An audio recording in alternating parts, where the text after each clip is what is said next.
महान सम्राट विक्रांत सिंह अपने स्वर्णिम महल में बैठे राज्य की समृद्धि का आनंद ले रहे थे जब एक अजनबी दूत ने दरबार में प्रवेश किया। वह थका और भयभीत था।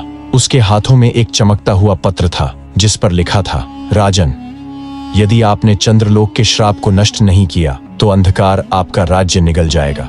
विक्रांत सिंह ने यह संदेश पढ़कर अपने विद्वानों और महामंत्रियों को बुलाया। महामंत्री वत्सराज बोले, महाराज, यह कोई साधारण संदेश नहीं। वर्षों पहले एक अमर तांत्रिक चंद्रकेतु ने देवों के विरुद्ध विद्रोह किया था। उसे चंद्रलोक के देवताओं ने श्राप देकर एक गुप्त द्वीप पर बंद कर दिया था, किंतु यदि यह श्राप टूटा तो समस्त भूमंडल अंधकारमय हो जाएगा।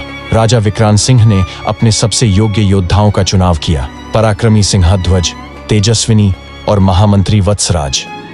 वे एक रहस्यमयी द्वीप की ओर प्रस्थान कर गए जहां चंद्रकेतु कैद था।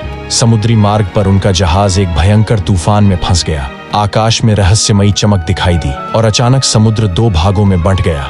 एक विशाल जलद्वार खुला और उनकी नौका एक जलप्रपात में समा गई।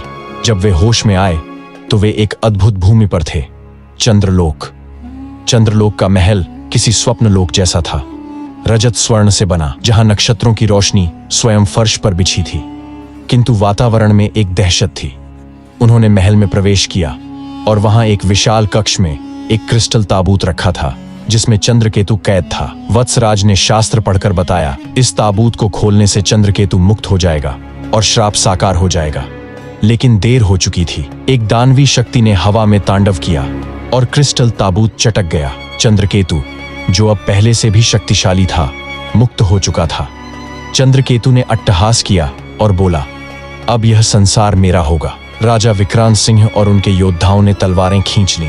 एक भीषण युद्ध शुरू हुआ। चंद्रकेतु ने अपनी तांत्रिक शक्तियों से आकाश में अंधकार फैला दिया, लेकिन विक्रांत सिंह ने अपनी दिव्य तलवार से उसके हर वार को विफल कर दिया।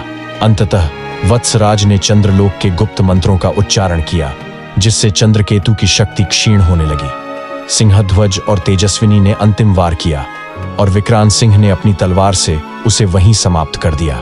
चंद्रलोक का श्राप समाप्त हो चुका था। देवताओं ने आकाश में पुनः प्रकाश बिखेरा। विक्रांत सिंह और उनके योद्धा विजयी होकर अपने राज्य लौटे। इस प्रकार राजा विक्रांत सिंह न केवल अपने राज्य बल्कि पूरे संसार को अंधकार से बचाने वाले महान नायक बन गए। उनकी गाथा युगों युगों तक गूंजती रही।